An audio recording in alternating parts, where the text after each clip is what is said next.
this week's fiery episode of Ushio and Tora. Asuko prepares to make the ultimate sacrifice as Ushio and Tora battle against a horde of evil demons, when suddenly a brand new villain appears, and he looks a lot like Tora. Continuing from last week's episode of Ushio and Tora, everybody's memory of the titular two main characters are still gone. All of his close friends, close family, and even all of those demons who are planning to create a brand new beast spear to destroy the Hakumen no Mono, and they just so happen to know the secrets of making a perfect beast spear, and they plan on using the two humans that they have captured to create their ultimate weapon. At first, it looks like they were going to go with Mayuko because, of course, she has the distant relation to Jime, so it would make sense to actually turn her into the next beast spear. But, of course, Asuko decides to step up to the challenge, and there is a massive buildup of getting to watch her go up and walk into this fire as Ushio and Tora battle against this army of demons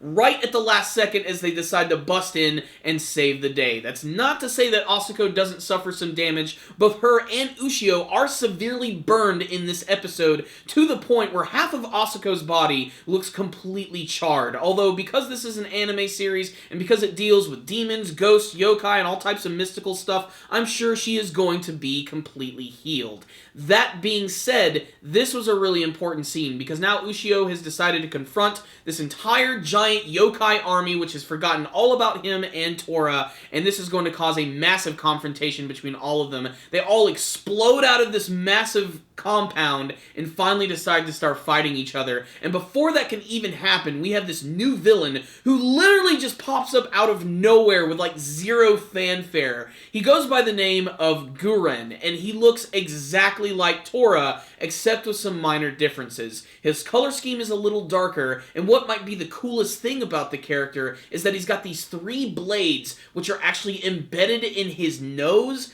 going through his mouth and out the bottom of his jaw. It looks so freaking metal, and he basically just is an evil version of Tora. He's also joined by his own personal army of yokai, which also again look very similar to Tora, except that they're cycloptic, so they have this like one big massive red eye. Basically, they're his putty patrol. They're the goons that he's going to be using, and I'm not sure if Guren was defeated in this episode. There was a scene where Ushio and Tora finally decided to start teaming up and fighting against all of these guys at once, which completely shocks all of the other demons, by the way. And they do this one attack where Ushio is standing on his back, and he funnels his electricity into the beast spear, and that is able to zap all of these guys, but I'm not sure if Guren was actually taken out. There really isn't like any evidence to show that he was destroyed, but it'd be really strange if they had a villain like that show up with like zero fanfare, both showing up and being killed all at the same time. Especially because this is a villain who is very prevalent in the brand new intro and ending of the show. So this week's episode definitely proved yet again that the good guys are not always going to win, and they're always going to run into a lot of trouble, and even after defeating the big bad guy, they're not going to get rid of the evil spell. A lot of people still don't know who Ushio and Tora is. All of the demon guys, after seeing them defeat all of Guren and his guys, are still sort of completely shocked and in awe of like, should we trust these guys? Should we even work with them at all? It's a really conflicting scene. That combined with the fact that Ushio is also royally pissed after Asuko has been nearly burnt to death, and by the end of the episode they plan to get ready to go off on their next adventure to stop the Hakumen no Mono, but they're not going to be alone. They're going to be joined by other friends. You have Mayuko, who's going off with Jime, just suddenly flying out of nowhere, and then you have Saya, of course, who is still sticking around, still having her memories of Ushio and Tora, thanks to her very helpful barrier. And then at the very end of the episode, it looks like we're going to have the return of a certain member of the Kohamai sect who is going to be going after Ushio and Tora. Are his memories still there, or is it going back to the old days? We're just going to have to wait and see. So what's the rundown on this week's episode of Ushio and Tora? Not the most exciting episode in the world, mostly for the first half, which I felt was just painfully slow. The build-up to watching Asuko actually walk into the fire was just astronomical, because while I was watching it, my only thought was, as soon as she starts to jump into the fire, Ushio and Tora are gonna bust in here and they're gonna save the day, and that is exactly what happened. But it was done with a lot of style, and I especially loved the dialogue during this scene, especially from Tora, who again continues to be the highlight of the series. He'd rather eat Ushio raw. He doesn't want him to get barbecued, as he said. Something about that was very funny to me. And basically, it was just, again, another by-the-numbers episode of Ushio and Tora fighting demons with a few cool action scenes that were decently animated, but really nothing to write home about. But again, it's still capturing the essence of the series. It still feels like a classic anime from like the early 1990s, and that's still one of the reasons that I'm checking in. I'm getting a lot of nostalgia from the series, and I just love getting to see Tora. He's without a doubt the best reason to check out the show. His amazing expressions,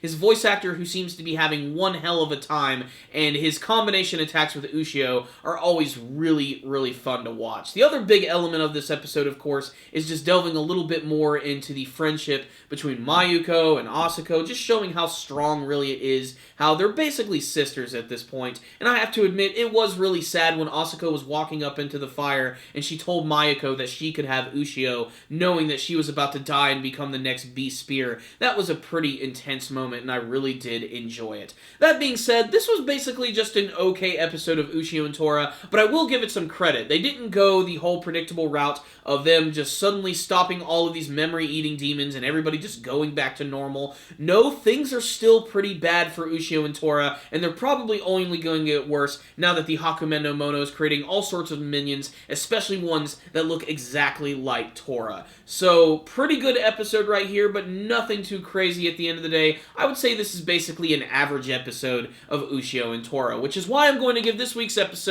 a 3 out of 5. Check it out, Ushio and Tora fans. Whether you're reading the manga or continuing to watch the anime, you'll at least see something you like in this week's episode. But if any of you guys did watch this week's episode of Ushio and Tora, why don't you tell me what you thought about it in the comments section below. Make sure to tell me what you hope to see from the rest of the series. Did you have a favorite scene from this week's episode? A favorite action scene? A favorite demon who appeared? What's the deal with this Gurren guy? Was he actually just defeated when he was introduced? Or are we going to see him return? Maybe we'll see multiple forms of this character. Please tell me all of your thoughts in the comments section below. You guys are awesome. Thank you for watching this review. I really appreciate it. Make sure to share it with all your friends. And if you would like to, please subscribe to the channel. That way you'll be able to see all of our latest anime and manga reviews. You guys can also follow us on Facebook and on Twitter. And you should also check out our weekly podcast show, The Powerful Nerdcast. You'll find links for all of that stuff in the description box below.